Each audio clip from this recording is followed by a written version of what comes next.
Pikon ako at naiinis ako dahil dito sa mga walang kakwenta-kwentang patawa ng mga kandidato na akala nila nakakainganyo.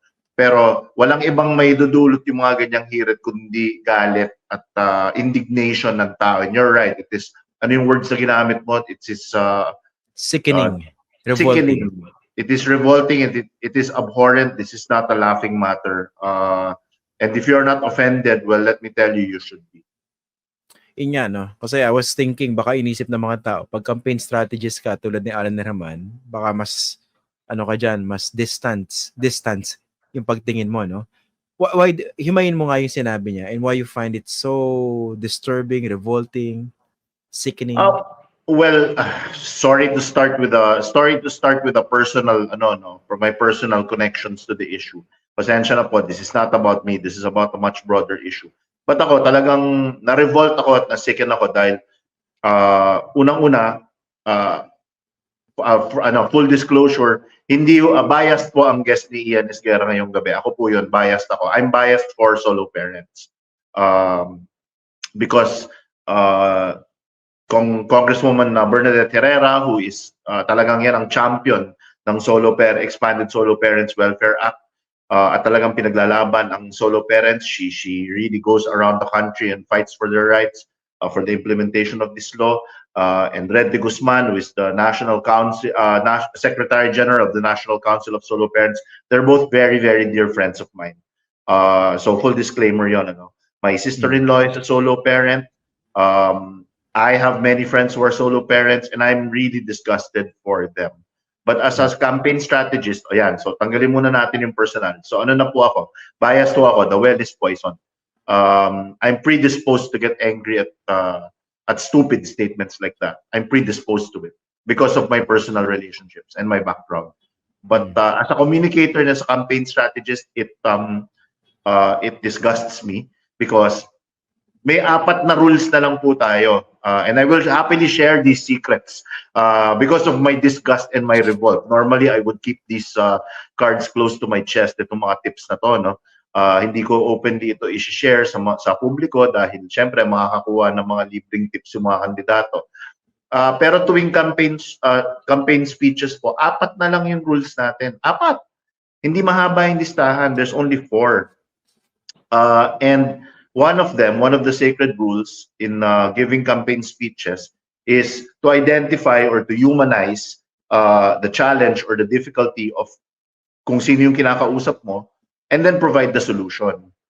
So under that light po, under that context, himayin natin yung sinabi nitong si Attorney Sia, no?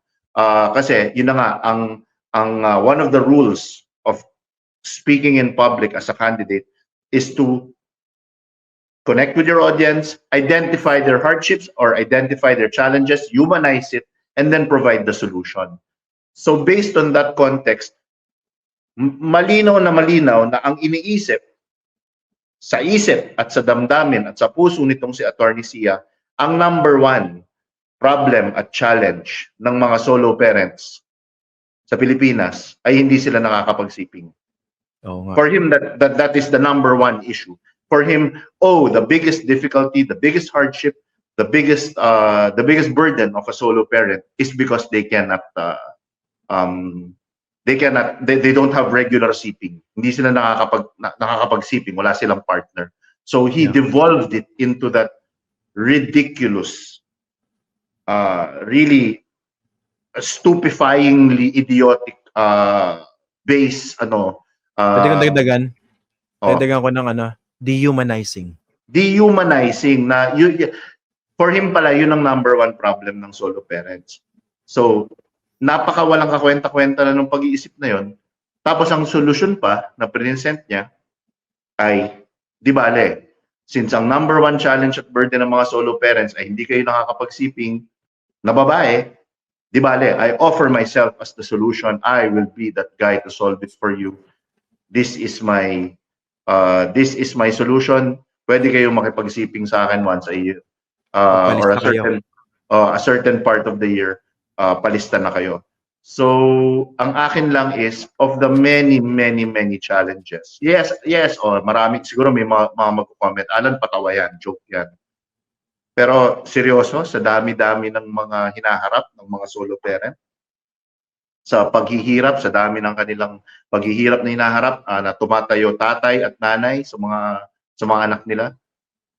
Imagine the endless list of challenges that these solo parents face, and you will focus on that really dehumanizing, as you said, Ian, point. It's if it's a joke, I don't get it. I don't find it amusing, and I think Filipinos of decent mind and thinking should not find it amusing in any way, shape, or form either.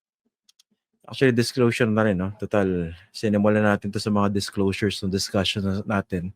Yung binati ko kanina, si Hazel De Leon, she's my sister-in-law. And my own sister, she's also a solo parent. As is my sister-in-law, Helen Villanueva, the sister of my wife, is a solo parent too. And I see her challenges. And again, my close association with Kong BH, my close association with Red de Guzman. I know, I've been to those caucuses. I've listened to their stories. My goodness, you can't imagine ang ano dyan, ang talagang word na talagang tumataginting sa mga solo parent ay racket. Lahat ng racket papasukan.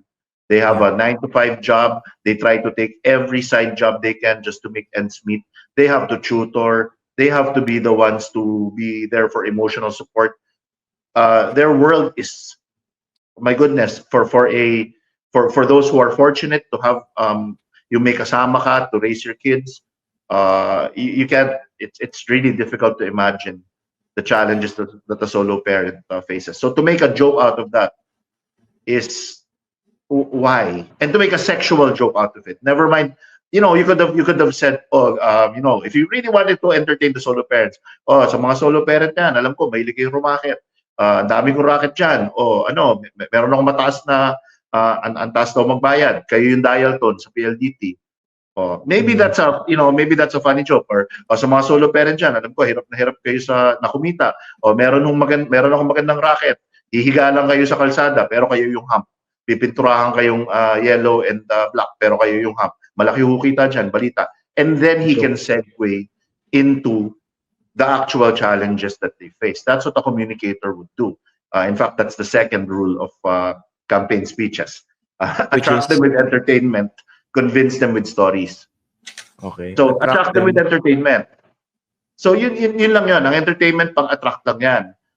But to convince them to turn these into votes, you have to convince them with stories. And then maybe he can launch into, ano ba yung sinabi niyang, nung ano na siya, nung medyo mabait na siya, ang sinabi niya, yung lola daw niya, solo parent, yung kapatid niya, solo parent, he could have led with that, di ba?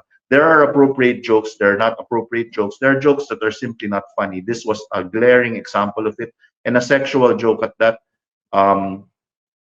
Number one, kung kliyente ko to, hindi ko siya kliyente. I've never met this man. If I met this man, I would probably shake my head and thumb my nose at this fellow.